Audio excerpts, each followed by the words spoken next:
Blessing Inaku is asking the court to compel her baby daddy to be responsible for their son's upkeep.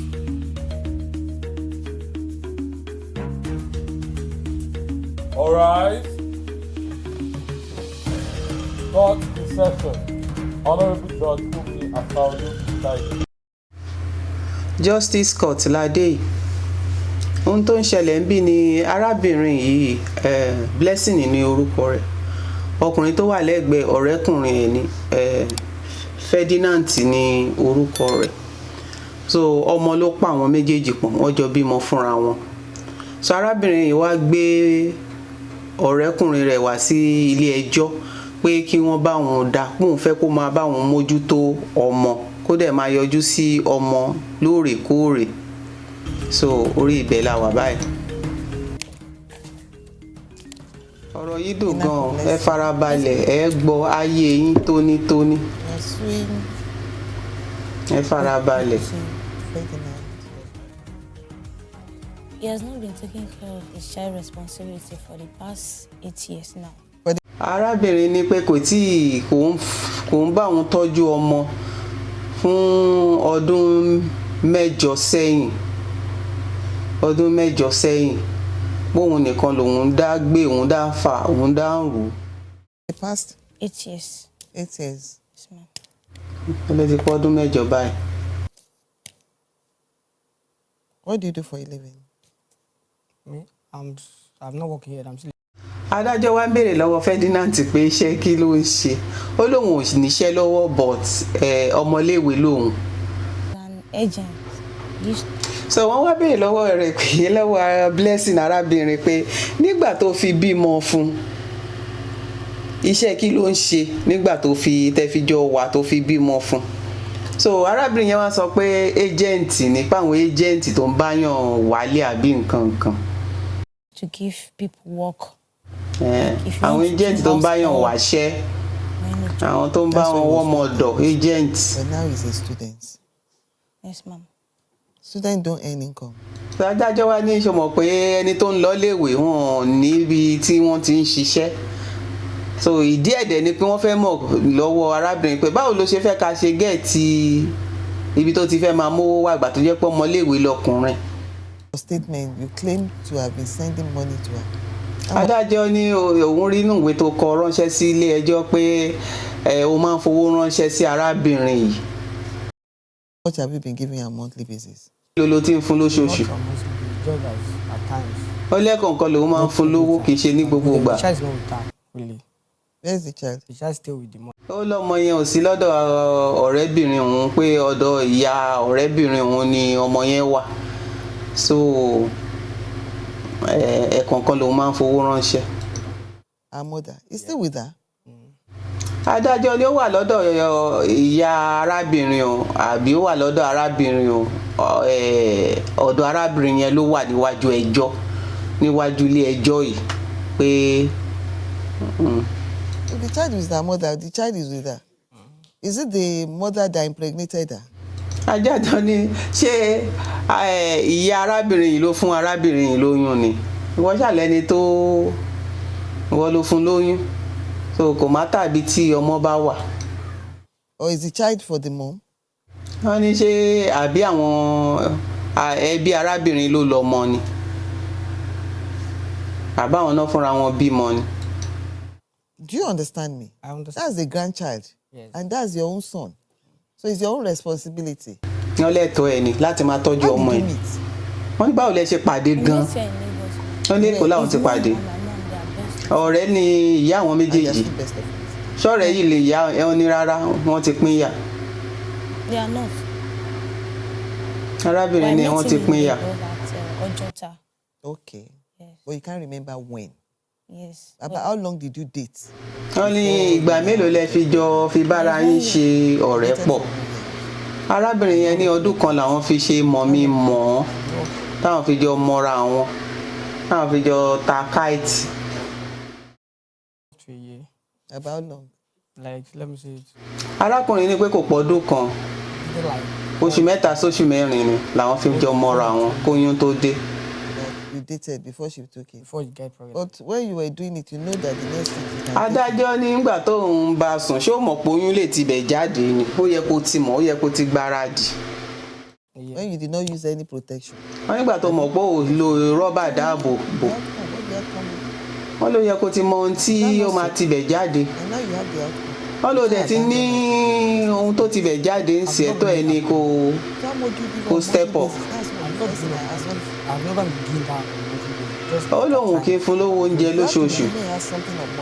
adájọ́ ní dandan ni o láti bẹ̀ sí máa fún ní owó oúnjẹ o láti máa tọ́jú ọmọ èlò ló fẹ́ máa mú wá lóṣooṣù kì í ṣe pé lẹ́ẹ̀kọ̀ọ̀kan tí bá ti ní kò sí yẹn wájú adájọ́ so kẹ́yìn ọkùnrin kẹ́ lọ mọ̀ yẹn kò sí yẹn wájú adájọ́ pé ìgbà tí bá ní ohun tó bá mú ẹ rẹ́ẹ̀dì o láti rẹ́ gbogbo ẹ̀pọ̀ náà ni o. Because there's a child to be taken care of. Really, The yeah. child will feed. You know that. wọ́n lọ́ máa You buy jẹun clothes for them. You know the way they are. àwọ̀ṣọ wọ́n ṣe ń dàgbà síná pààrọ̀ aṣọ. arákùnrin ní òun fẹ́ kí ọmọ máa gbé pẹ̀lú ìyá tòun adájọ́ ní kò sọ̀rọ̀ ńbẹ̀ ṣé ìyá ẹni tó bímọ gangan ò sí láyé ni àbó láìsàn ni àbó láìsàn ọpọlọ ni so irú nǹkan báyẹn ìdí tí mo ṣe sọ ń pa ẹ̀ ni pé kò kí ń lọ déédéé níwájú ẹjọ́ ẹni tó bímọ tó bá wà láyé wọn lè gbọmọ lọ́wọ́ ẹ̀kọ́ wà lọ gbé fún ìyá ọkọ àbí ìyá ẹnikẹ́ni ìyá ìyàwó yìí lè gbọmọ sọ́dọ̀ nítorí sáìdì ẹbí ìyàwó ni. Is she dead? ọ̀nà bí wọ́n ní ṣé ìyàwó ẹni tó bímọ fún ẹ ti kú ni. Are you not your own? Why are you not staying with your own mother? adájọ́ ni kí ló dé tí wọ́n ṣe wà lábẹ́ ìyá tiẹ̀. If you believe so, wọ́n tó bá nígbàgbọ́ or go to your grandmother. ẹ kó lọ gbé pẹ̀lú ìyá ìyá ẹ̀.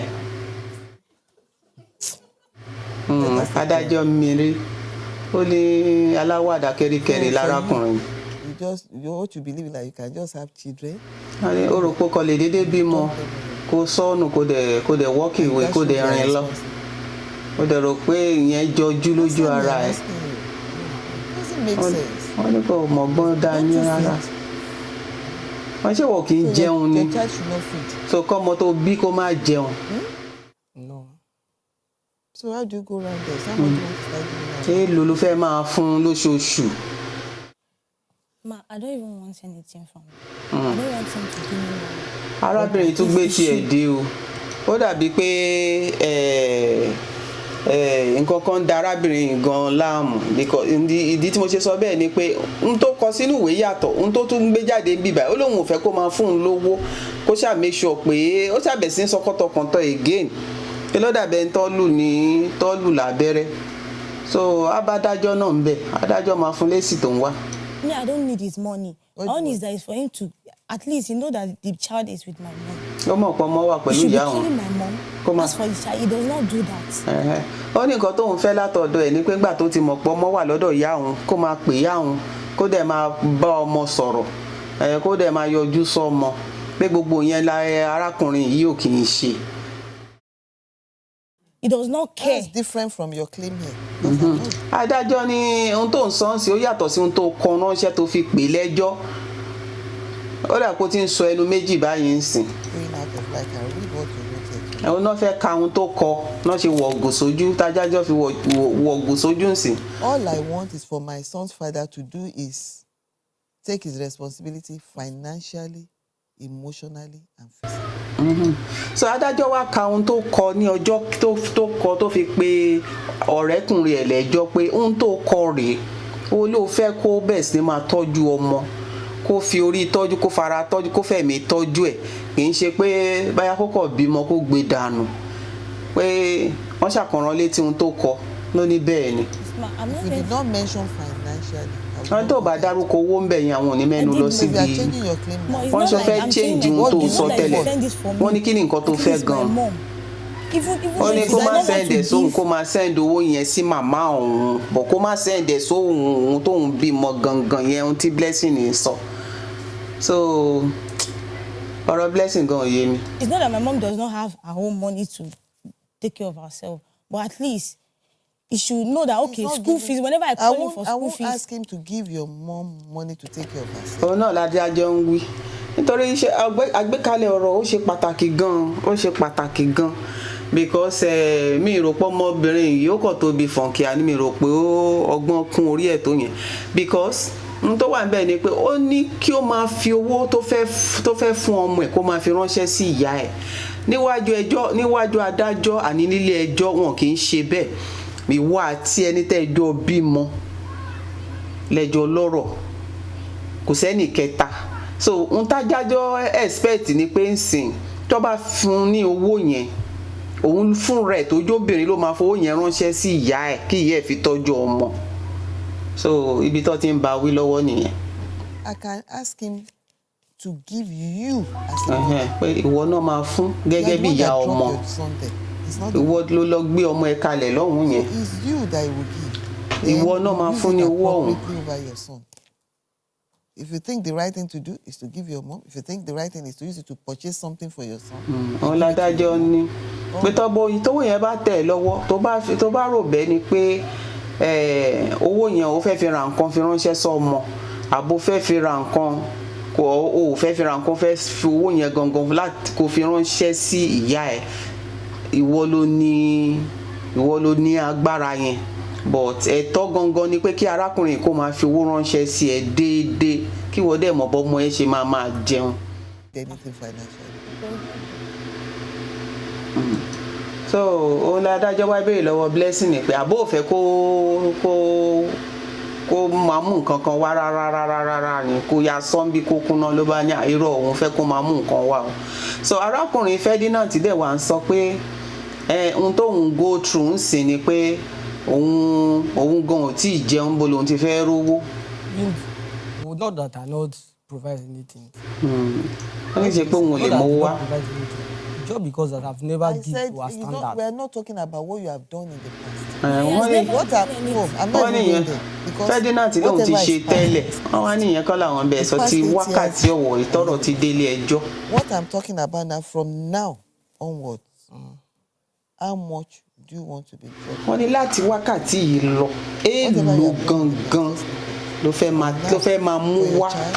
And not only that, you have to be checking up on your child. wọ́n lò láti máa yọjú sọ́mọ ọ̀hún. Just like in a year, I figure like 2 times. Because that's. wọ́n wá bí pé ẹ̀mélòó ló ń yọjú sọ́mọ yìí lọ́dún ó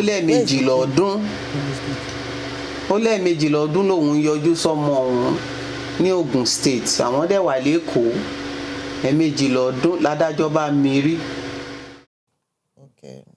So at times. You bring the baby to Lagos. You bring the baby to Lagos. It does not allow me to bring the baby to me. adájọ́ wá béèrè lọ́wọ́ arábìnrin pé ṣé o máa mọ́mọ yẹn wá sẹ́kọ̀ọ́ arábìnrin wá dáhùn pé Ferdinand ọ̀rẹ́kùnrin òun yìí kò kì í gbà kóun mọ́mọ wá sẹ́kọ̀ọ́ kò tiẹ̀ fẹ́ rọ́mọ lẹ́kọ̀ọ́. You said she should not bring. Yes. The last time I called him. You stay in Ogun State. No. Where do you stay? I stay in Lagos. so náà ṣe béèrè lọ́wọ́ arábìnrin yẹn náà pé ṣé Ogun State ni wọ́n wà ní onírárá ó lẹ́kọ̀ọ́ lòun wà àwọn méjèèjì ń gbé lẹ́kọ̀ọ́ bọ́ arábìnrin yìí ti gbọ́mọ lọ báyìí ẹ̀ ní Ogun State nítorí iṣẹ́ tóun ń ṣe lẹ́kọ̀ọ́. You don't want the baby to be with her. With her. Yes. Ma. Even though the mother won't allow, he said let the baby stay with him by herself. But. So adájọ́ wá bèèrè lọ́wọ́ ẹ̀ pé ṣé wọ́n fẹ́ kí ọmọ ẹ wà pẹ̀lú ẹni tó bímọ gangan ni lọ́wọ́ ní Ferdinand bá dáhùn ìyá arákùnrin ó ní ìyá Blessing gangan ò ní fẹ́ fọmọ lẹ̀ ní kò ní fẹ́ yọ̀ǹda ọmọ yẹn kó ọmọ yẹn máa bọ̀ lẹ́kọ̀ọ́. Even though not me with the mother, we don't have any issue. Ọlọ́run àti ìyá Blessing ò ní wàhálà kankan. When I go, I visit what I have, I give.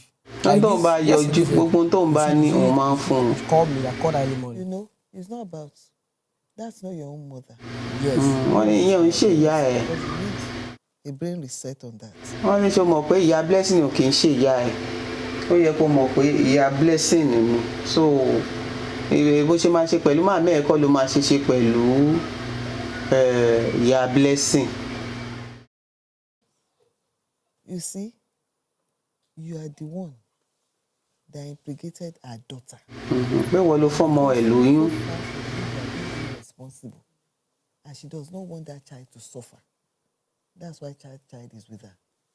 Ideally, the two of you should have that baby in Lagos. ideally you should be living together. So adájọ́ wá bẹ̀rẹ̀ sí ní ṣàlàyé fún wọn pé ìdí tí ìyá yẹn fi gba ọmọ yẹn sọ́dọ̀ ni pé kò fẹ́ kí ìyá jẹ ọmọ yẹn ìyẹn ní ìdí tí ìyẹn adájọ́ kan sọ tiẹ̀ gẹ́gẹ́ bí obìnrin ohun tóun mọ̀ pé ìdí tí ìyá Blessing ṣe máa gba ọmọ sọ́dọ̀ nìyẹn so adájọ́ kan fún wọn ní ìmọ̀. And conveniently raise on monthly basis. wọ́n ní nítorí ẹ̀ làwọn ṣe fún ẹ láàyè kó fúnra ẹ sọ owó tó máa wà òkè tó mọ̀ pàgbára ẹ gbé kì í ṣe páwọn ò lè sọ fún ẹ níye tó máa mú wá lóṣooṣù. Who are you? Lagos State Polytechnic. Last potel. wọ́n wá bẹ̀rẹ̀ school wo ló ń lọ ó ní Lagos State Polytechnic wọ́n ní business admin lòun study wọ́n nígbà ló máa ṣe tán wọ́n ní sọ máa tó lọ ṣe ọdún kan pẹ̀lú ìjọba When you start working, come back to court. wọ́n tó bá ti bẹ̀rẹ̀ sí ní ṣiṣẹ́ kó padà wá sílé ẹjọ́. I selling a phone. Blessing ní arákùnrin yìí ní bísínẹ́sì tó ń ṣe pé ó ń ta àsùn ibẹ̀ ló ti ń rówó tó wá fi pamọ́ wájú ilé ẹjọ́. Wọ́n ní kódà ó tiẹ̀ tún lọ́mọṣẹ́ tó ń bá ṣiṣẹ́ tó ń bá ṣe iṣẹ́ àsùn. ní gbogbo ìgbà tó ti ń sọ̀rọ̀ ẹjọ́ yìí Ferdinand tó sọ pé òun ní bísínẹ́sì kankan ó kàn ń tẹnumọ́ pé ọmọléèwé lòun imagine àti fúnmọ ẹ ló ń jẹ ó ṣàfẹ́kọ́ bẹ́ẹ̀ tọ́mọ àwọn àbídànù ẹ kò fẹ́ bí kẹ́ gbé dànù tọ́mọ bá ṣoríire lọ́la ẹ yọjú ẹ lẹ́yìn ni bàbá ọmọ ẹ máa fọwọ́ lálẹ́ ẹ máa fọwọ́ la òkè ara wọn rèé o kọ́lọ́run èèyàn ọkùnrin lọ́wọ́ àtẹ̀yìn obìnrin náà tẹ́ ẹ̀ mọ́ tó kàn. Yeah, staff. Yes. Where is that? Ọjọ́ta Ògùdù. ó ló ní Ọjọ́ta ó ní business ní Ọjọ́ta Ògùdù. Are you saying it's not so? Where So if you are lying and I find out you are saying yes. What I'm saying is tó adájọ́ wa béèrè pé ṣé òun purọ́ ni. as soon as you see, wá let me dáhùn ní explain olóhùn fẹ́ myself. What we ṣàlàyé have there, pé we are two of lóòótọ́ us. lòun ń ta àsùn I'm managing with the raga. olóhùn àwọn méjì làwọn jọ ń pín ṣe.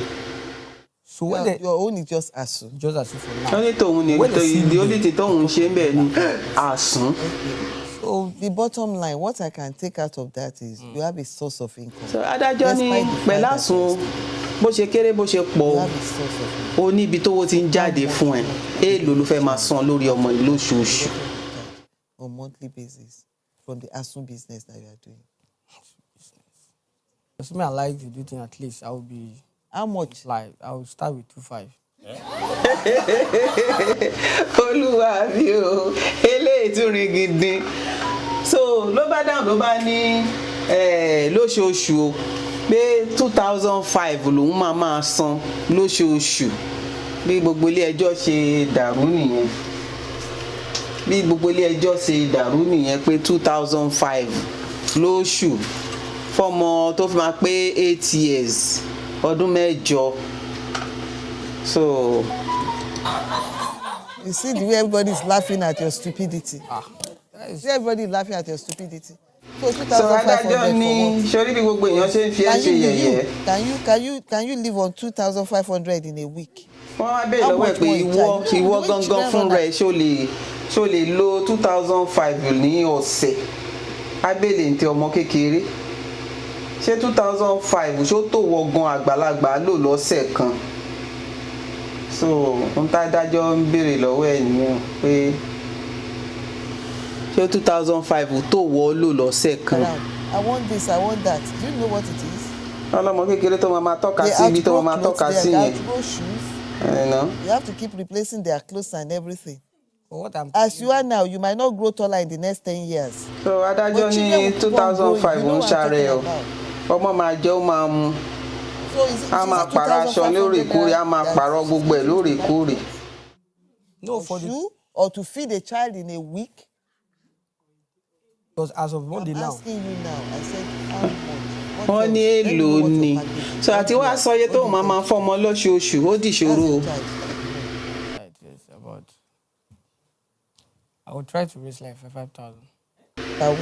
ó lóun máa gbé ọwọ́ ẹ̀ sókè díẹ̀ ó máa sọ di 5,000 lóṣù. That makes 20,000 naira in a month. ní adájọ́ bá béèrè pé ṣé lọ́sẹ̀ọ̀sẹ̀ ni àbí tó bá yẹ pé lọ́sẹ̀ọ̀sẹ̀ 20,000 nìyẹn lóṣù You are not buying food stuff. You are not bringing anything. wọ́n lò ní mú nǹkan kan wá ò ní róúnjẹ wá o dẹ̀ fẹ́ máa fọ́mọ ní 5,000 lóṣù Can 5,000 naira pay school fees?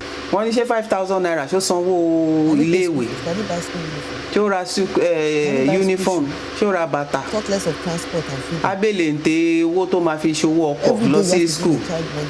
Is that not so when they are going to láràárọ̀ school? àjẹun everyday lójoojúmọ́ wọ́n á fún lówó. Is it somebody else that help you to implement wọ́n ní it? ṣé ọ̀tọ̀lẹ́ni tó bẹ́ẹ̀ fún lóyún ni àbí ìwọ gangan ló understand? fún lóyún It's your responsibility. wọ́n lẹ́tọ́ ẹ̀ ni ọ ẹrù ẹ̀ ni ọ ẹlẹ́rù gbẹ́rù ẹ̀ Weekly basis or monthly basis. I'm giving you that option. wọ́n láwọn fi àyè lẹ̀ fún ẹ pé ṣé lọ́sẹ̀ọ̀sẹ̀ ló máa san ni àbí oṣooṣù. wọ́n ní business àsùn tó ń ṣe àsùn owó òòjọ́ ni so kó máa fọmọ yẹn náà lówó òòjọ́. That's why I'm giving you option whether you want to be paying weekly. It might be easier for you to pay on weekly basis. wọ́n ní á tún jẹ́ kó má falẹ̀ jù fún ẹ kó máa sanwó yẹn ní ọ̀sẹ̀ọ̀sẹ̀. Which one is convenient for you? At least that month is at least. So you want to be paying on monthly basis. Agada. So let me tell you for now. ó lóṣooṣù lòun fẹ́. Let me tell you things I've taken into consideration. You said you are in school. wọ́n lé nítorí ló wà níléèwé.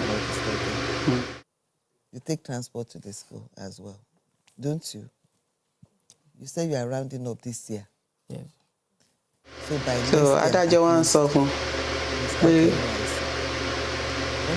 by next year ó máa bẹ̀rẹ̀ NYSC wọ́n ló máa wá padà wọ́n sọ fún èyí blessing pé kó tú ẹjọ́ yẹn gbé wá ní next year tó bá ti sáàbù tán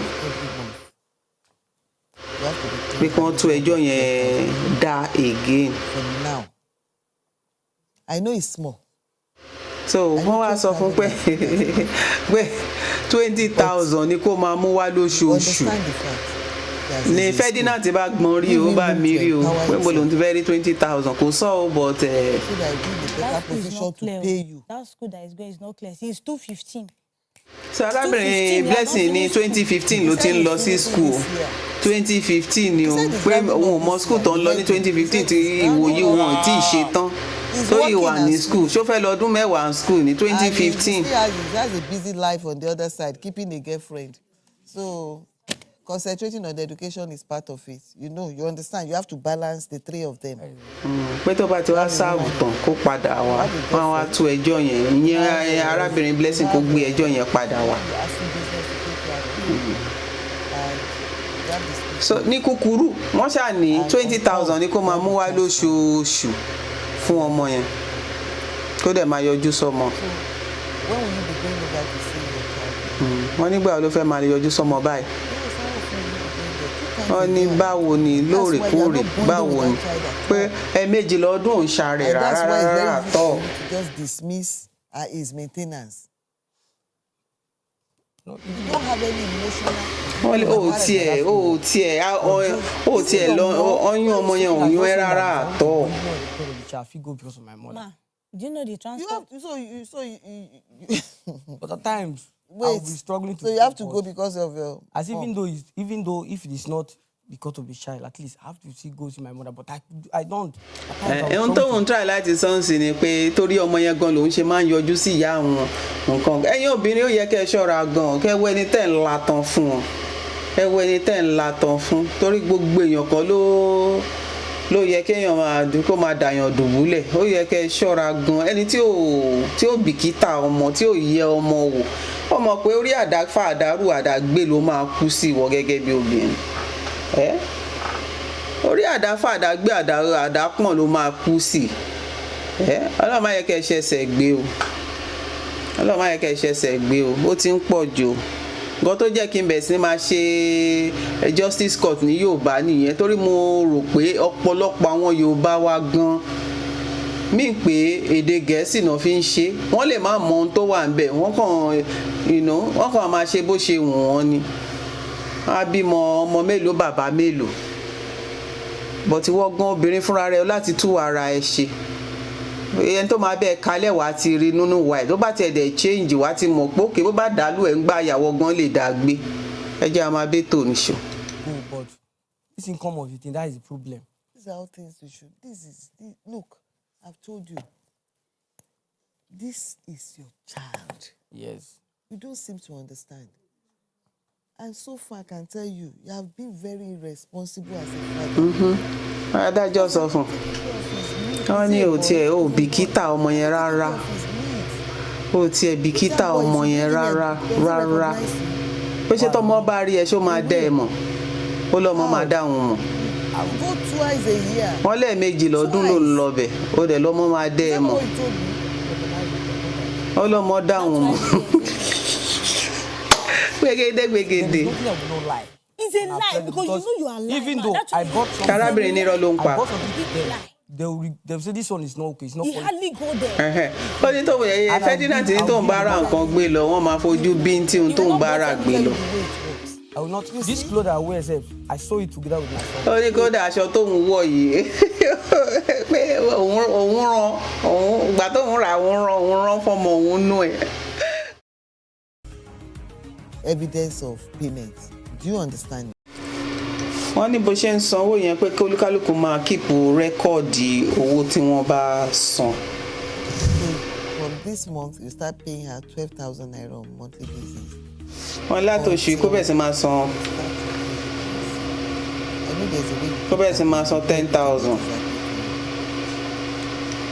so ẹ má gbàgbé ẹ like show wa ẹ dẹ̀ bá wa comment ìtẹ́ bá fẹ́ ká bá yín túmọ̀ ẹ lè kọ episode ẹ̀ sí wa ká lè bá yín túmọ̀ ẹ má gbàgbé Mabel ló ń sọ̀rọ̀ ṣé ti gbọ́ mi ẹ darapọ̀ mọ́ wa kájọ gbádùn kínní kájọ kọ́ ọgbọ́n kẹ́dẹ̀ bá wa share náà fáwọn tí wọ́n ti ń wá bó ṣe máa gbọ́ Yorùbá Justice Court wọ́n tún lè kọ́gbọ́n bẹ̀ kọ́ má bàa lè ṣe ẹsẹ̀ gbé ẹ ṣeun. Once you realize that, you come back to the court, then we review. Okay? Do you understand me? That's my problem. All right. Ibi tí adájọ́ parí ẹjọ́ sí rèé o adájọ́ ní kó bẹ́ẹ̀ sì ni máa sẹ́ǹdì owó sí ọmọ yẹn lóṣooṣù torí tó bá tún máa padà wá sílé ẹjọ́ àwọn fẹ́ rí bank transfer ẹ ṣeun gan ẹ ṣeun tẹ́ join wa lórí Justice Yorùbá ẹ ṣeun ẹ má gbàgbé bá wa like ẹ bá wa share a tún máa mú àwọn ètò yìí wá fún yín lẹ́sẹẹsẹ ẹ ṣeun remain blessed.